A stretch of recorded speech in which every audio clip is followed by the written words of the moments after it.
2024 ha sido un año de sueños cumplidos para cineastas que parecían no volver pronto. En primer lugar, Tim Burton estrenó la tan ansiada secuela de Beetlejuice, una cinta que parecía que se quedaría sepultada en la larga lista de proyectos que Hollywood no hizo. Y en segundo lugar, pero no menos importante, Francis Ford Coppola regresa con un proyecto similar, una cinta que todos creíamos que jamás vería la luz, Megalópolis.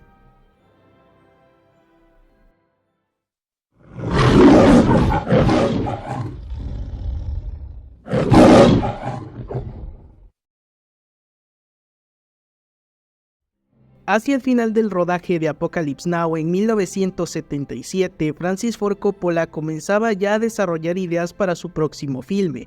Una idea en particular rondaba su cabeza, una idea que, dicho sea de paso, lo cautivaba desde niño: el poder contar una historia sobre Roma, pero inspirado en las películas más importantes de la historia del cine. Criado en Nueva York, durante su infancia el cineasta se había obsesionado con todo lo que tenía que ver con la antigua Roma. Devoraba libros sobre el tema y dos lecturas en particular lo mantenían inspirado. La primera eran los manuscritos del historiador romano Salustio, y la segunda, la novela 12 contra los dioses de William Bolito Rayal. Estos manuscritos en un principio lo impulsaron a querer filmar una cinta histórica sobre el político romano Lucio Sergio Catalina, quien sería derrotado por Cicerón en el año 63 a.C. Sin embargo, el recordar cintas como Metrópolis de 1927 y El Porvenir de 1936 lo hicieron cambiar por completo su visión. Así pues, en 1983 comenzó de manera oficial a desarrollar el guión de Megalópolis, y en los siguientes 2 meses reunió cerca de 400 páginas de ideas y escritos que pensaba incorporar a la historia. Claro está, sin dejar de lado la cultura romana como componente principal de la cinta.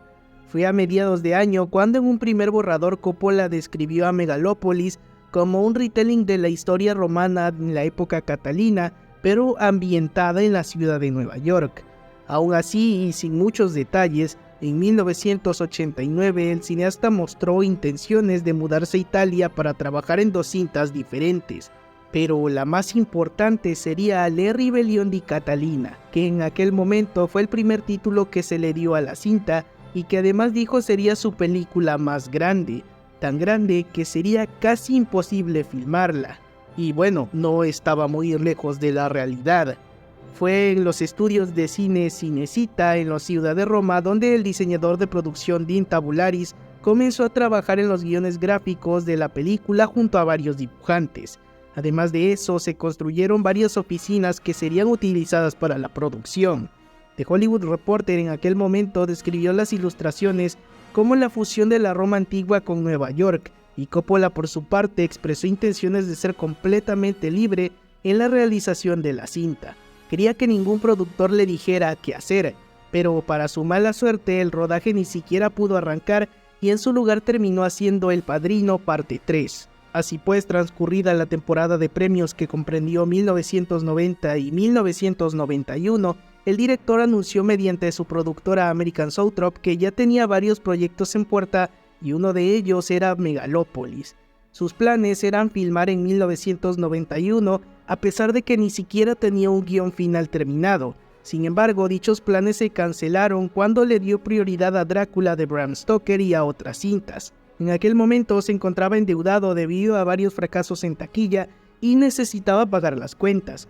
Aún así, su Metrópolis moderna seguía siendo un proyecto que lo obsesionaba. No pasa de 1996 para que hagamos la película, mencionó. Sin embargo, en el 92 estrenó Drácula. Luego en el 96 llegó Jack con Robin Williams y finalmente en el 97 llegó The Rainmaker. Finalizó el siglo XX y el siglo XXI llegó, pero Megalópolis seguía siendo solo una idea.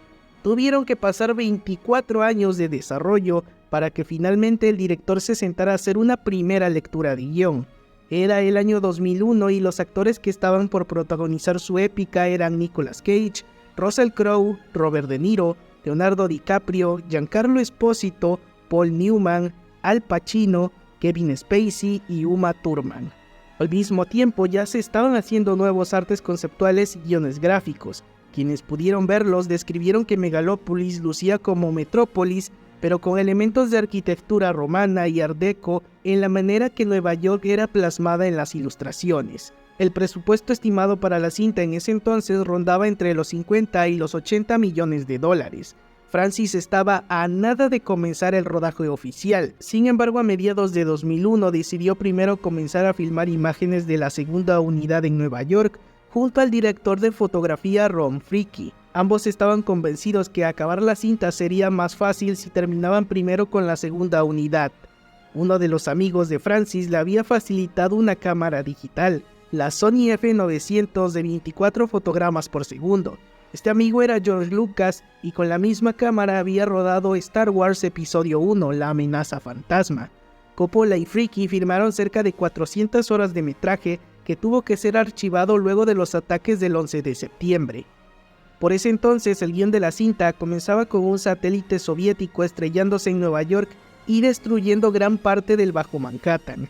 El cineasta se sintió abrumado por la similitud con los atentados, así que se vio forzado a parar la producción y a reescribir la película. Más tarde, en 2002, regresó a filmar imágenes de segunda unidad que su amigo George Lucas describió como varias de las mejores imágenes panorámicas que había visto en su vida. Para mala suerte del cineasta, la producción de la película se vio detenida abruptamente. De repente no tenía productores que quisieran involucrarse en su proyecto, y el tema del 11 de septiembre había hecho difícil que alguien quisiera ver o hacer una película sobre reconstruir Nueva York. Coppola se sentía viejo y frustrado al punto de que estaba convencido de que quizá nunca haría Megalópolis, y aún así, muy en el fondo, mantenía la esperanza. Tuvo que llegar 2017 para que Francis decidiera retomar su sueño frustrado. Luego de darse cuenta de que estaba pasado de peso e ingresar a un programa de ejercicios en el que perdió cerca de 40 kilogramos, Coppola revisitó las lecturas que había hecho en 2001 y se percató de que la historia estaba más vigente que nunca. Así pues, se puso a reorganizar ideas y a hacer algunas reescrituras. Fue el 3 de abril de 2019 cuando se anunció una vez más que iba a hacer Megalópolis. Sin embargo, se enfrentaba a un problema nuevo. Nadie quería producir una película de ese estilo. Ante la adversidad, el director no tuvo de otra más que vender sus viñedos para poder producir él mismo la cinta. Además de eso, consiguió dinero prestado y se endeudó todo con tal de sacar adelante el proyecto. Inicialmente, Jude Law y Shia LaBeouf formaban parte del reparto principal. James Caan también se había sumado al proyecto y actores como Oscar Isaac, Zendaya, Cate Blanchett, Michelle Pfeiffer y Jon Voight también comenzaron negociaciones para formar parte. Lamentablemente, luego del fallecimiento de James Caan, Dustin Hoffman lo sustituyó. Al reparto también se incorporaron Aubrey Plaza y Adam Driver. Y para bien o para mal, como en toda producción de Francis Ford Coppola, el rodaje de la cinta estuvo lleno de problemas, desde la pandemia de COVID-19 hasta la reciente huelga de actores. Problemas de conducta, por supuesto que tampoco se hicieron esperar. El cineasta despidió a la mayoría de artistas de efectos especiales y junto a estos artistas varios miembros del equipo terminaron renunciando por los comportamientos del director, desde fumar marihuana en el set hasta incluso manosear a las extras. En escenas en las que se menciona había personas desnudas, el director le ordenaba a las chicas sentarse en su regazo e incluso las besaba para que supuestamente entraran en ambiente. Todo esto hizo que el presupuesto terminara rebasando lo estimado, que eran 120 millones de dólares. Demandas por acoso y negligencia no se hicieron esperar, pero finalmente la producción se concretó. Quizá lo menos accidentado fue la composición de la banda sonora, escrita por Osvaldo Goyilov, una sinfonía inspirada en épicas como Ben-Hur o en Tchaikovsky. Y esos no son todos los problemas que tiene la cinta. Incluso la propia proyección de la película requiere de cierto grado de dificultad al requerir de un actor que tiene que interactuar con Adam Driver estando parado en la sala de cine. Pero bueno, como ya decía, para bien o para mal, Megalópolis ha llegado. Tuvieron que pasar casi 50 años para que se concretara. Las opiniones sobre la cinta son divisorias. Sin embargo, no hay que negar de que si se trata de historias épicas, la historia de la realización de la propia película no le envidia nada a la grandeza de la filmografía de Francis Ford Coppola.